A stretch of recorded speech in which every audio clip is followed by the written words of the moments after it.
خدا میں خرچ کرنے سے مال گھٹتا نہیں۔ میرے اور آپ کے آقا و مولا نے ایک مقام پہ قسم فرما کے 3 چیزیں بیان فرمائی۔ اس میں سے ایک چیز حضور نے یہ ارشاد فرمائی کہ جو شخص معاف کر دیتا ہے میں اللہ کی قسم اٹھاتا ہوں کہ اس کی عزت کم نہیں ہوگی۔ دوسری بات یہ ارشاد فرمائی کہ جو مانگنے لگ جاتا ہے، سوال کا دروازہ کھول دیتا ہے، اللہ اس کے لیے محتاجی کا دروازہ کھول دیتا ہے۔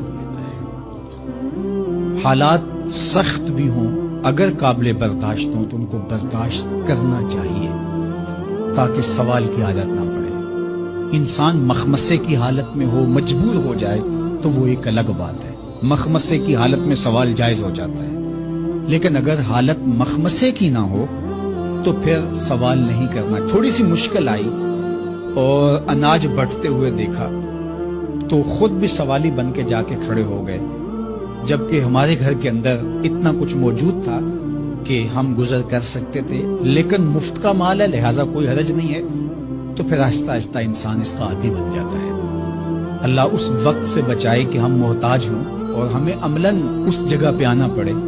اللہ سب کو محفوظ فرمائے۔ لیکن اگر حالات کچھ تلخ بھی ہوں تو پھر بھی اگر آپ دیکھیں اپنے آپ کو کہ کیا ہم ایسی جگہ پہ تو نہیں ہیں کہ ہم سوال کرنے جائیں، تو باہر ایک ماحول دیکھ کر کے تو لپک پڑنا، تو اس سے آپ کی طبع کے اندر سوال کی عادت پیدا ہوگی۔ تو اس لیے جو مانگنا شروع کر دیتا ہے پھر اس کے لیے محتاجی کا دروازہ بند نہیں ہوتا، الا یہ کہ کوئی سخت مجبور ہو جائے تو شریعت اس کو اس کی اجازت دیتی ہے۔ تیسری بات میرے اور آپ کے آقا و مولا نے جو قسم کر کے کہی، ما نقص مال عبد من صدقہ، کہ صدقے سے بندے کا مال کم نہیں ہوتا۔ آپ کا اکاؤنٹنٹ کہتا ہے کہ اگر اتنے پیسے اتنوں سے نکال دیے گئے تو باقی اتنے بچیں گے، کیلکولیٹر کا حساب بھی یہی ہے، لیکن میرے محبوب فرماتے ہیں کہ میں ضمانت دیتا ہوں کہ صدقے سے مال کم نہیں ہوتا۔ تو اس لیے تم راہ خدا میں خرچ کرو گے تو میرا رب کہہ رہا ہے خیر لانفسکم، یہ تمہارے لیے بہتر ہے۔ تمہیں لگتا ہے کہ اتنے کم ہو جائیں گے، لیکن ایسا نہیں ہے۔ تمہارا مال صدقے سے گھٹتا نہیں ہے، صدقے سے تمہارا مال بڑھتا ہے، اور اللہ تعالیٰ جل شانہ ایک کا 10 گنا عطا کرتا ہے، 70 گنا عطا کرتا ہے، 700 گنا عطا کرتا ہے۔ فرمایا اللہ چاہے تو اس سے بھی زیادہ عطا کر دے، اور پھر فرمایا ان تقرضوا اللہ قرضا حسنا یضاعفہ لکم، اگر تم اللہ کی راہ میں قرض حسنہ دو تو وہ دگنا کر کے دے گا۔ اچھا، یہ کیسا اللہ کا انداز بیان ہے کہ خود مال دے کے خود کہہ رہا ہے مجھے قرضہ دو، اور پھر خود کہتا ہے میں دگنا دوں گا۔ دیا ہوا کس نے ہے؟ اسی نے، اور کہتا ہے کہ جو میں نے تمہیں دیا ہے اس سے مجھے دو، اور میں پھر اس کو اپنے دیے ہوئے مال سے دیے گئے مال کو دگنا کر کے تمہیں لوٹاؤں گا۔ اللہ اکبر۔ اور پھر فرمایا وَيَغْفِرْ لَكُمْ، اور تمہیں بخش بھی دوں گا۔ واللہ شکور حلیم، وہ شکر گزار بھی ہے اور حلم والا بھی ہے۔